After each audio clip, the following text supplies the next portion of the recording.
And now, Chapter 32, Deliverance of Vivid Gorilla.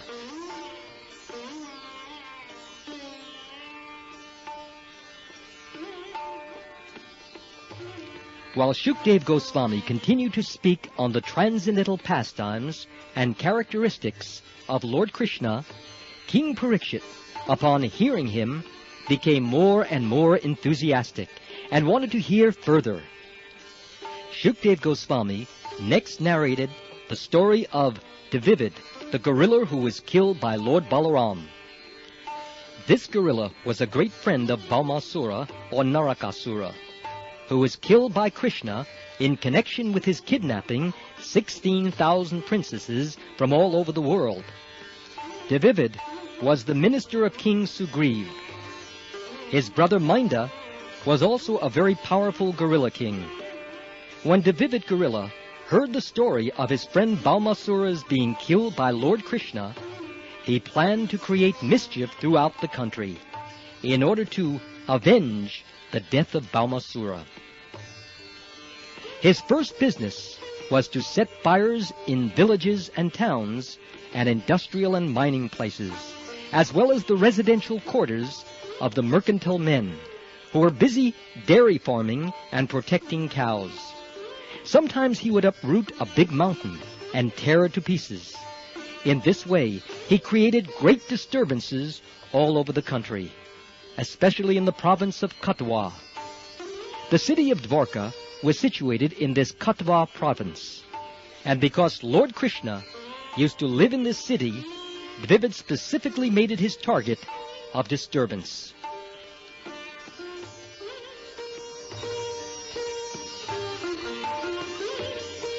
Dvivida was as powerful as 10,000 elephants. Sometimes he would go to the seashore, and with his powerful hands, he would create so much disturbance in the sea that he would flood the neighboring cities and villages. Often he would go to the hermitages of great saintly persons and sages and cause a great disturbance by smashing their beautiful gardens and orchards. Not only did he create disturbances in that way, but sometimes he would pass urine and stool on their sacred sacrificial arenas. He would thus pollute the whole atmosphere. He also kidnapped both men and women, taking them away from their residential places to the caves of the mountains. Putting them within the caves, he would close the entrances with large chunks of stone, like the bringi insect, which arrests and carries away many flies and other insects, and puts them within the holes of the trees where it lives. Thus Dvivida regularly defied the law and order of the country. Not only that, but he would sometimes pollute the female members of many aristocratic families by forcibly raping them.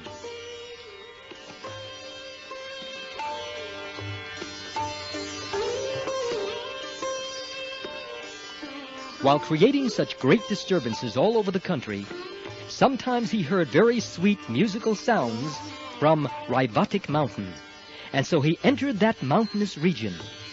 There he saw Lord Balaram in the midst of many beautiful young girls, enjoying their company while singing and dancing.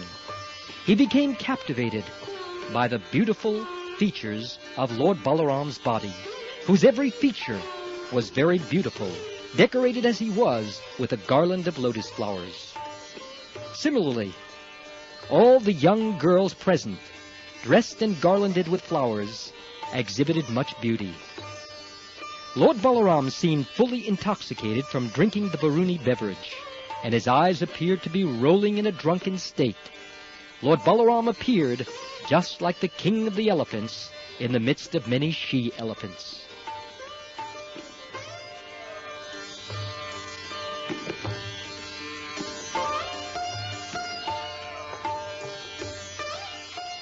This gorilla, by the name Dvivida, could climb up on the trees and jump from one branch to another.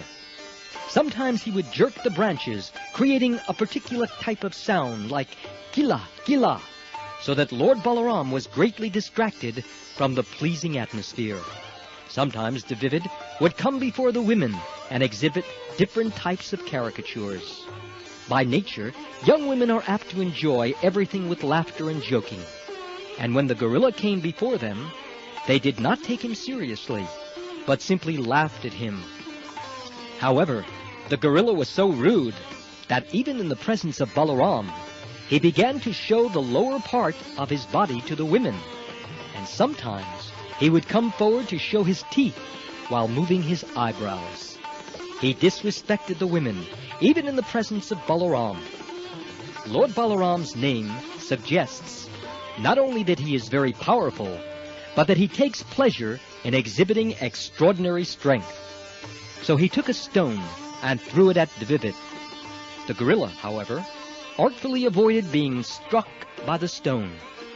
In order to insult Balaram, the gorilla took away the earthen pot in which the Varuni was kept.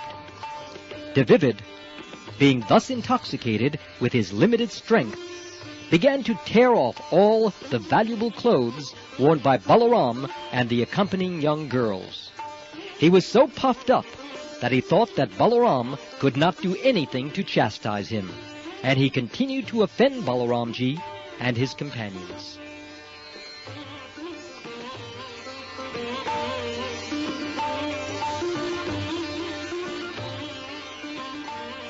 When Lord Balaram personally saw the disturbances created by the gorilla and heard that he had already performed many mischievous activities all over the country, he became very angry and decided to kill him. Immediately, he took his club in his hands. The gorilla could understand that now Balaram was going to attack him. To counterattack Balaram, he immediately uprooted a big oak tree, and with great force, he came and struck at Lord Balaram's head. Lord Balaram, however, immediately caught hold of the big tree and remained undisturbed, just like a great mountain. To retaliate, he took his club named Sunanda and began to hit the gorilla with it, severely injuring the gorilla's head. Currents of blood flowed from the gorilla's head with great force, but the stream of blood enhanced his beauty, like a stream of liquid manganese coming out of a great mountain.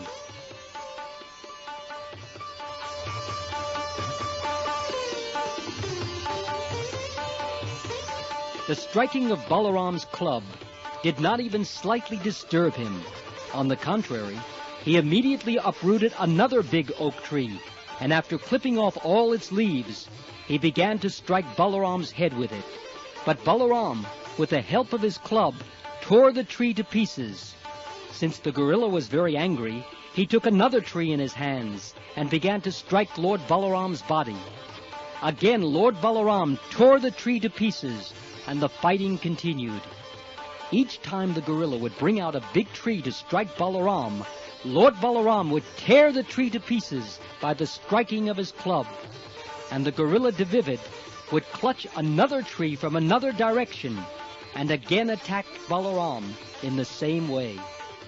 As a result of this continuous fighting, the forest became treeless. When no more trees were available, Dvivid took help from the hills and threw large pieces of stone, like rainfall, upon the body of Balaram. Lord Balaram also, in great sporting mood, began to smash those big pieces of stone into mere pebbles.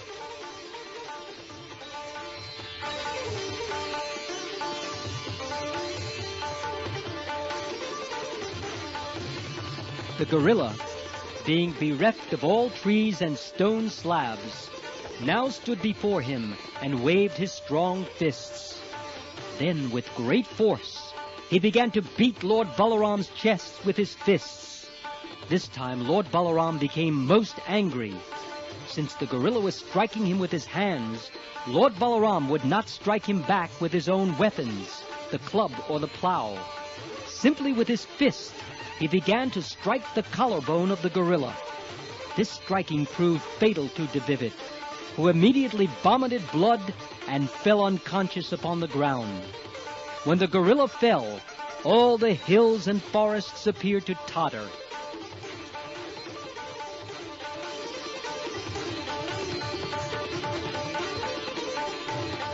After this horrible incident, all the siddhas, great sages, and saintly persons from the upper planetary systems showered flowers on the person of Lord Balaram and vibrated sounds glorifying his supremacy.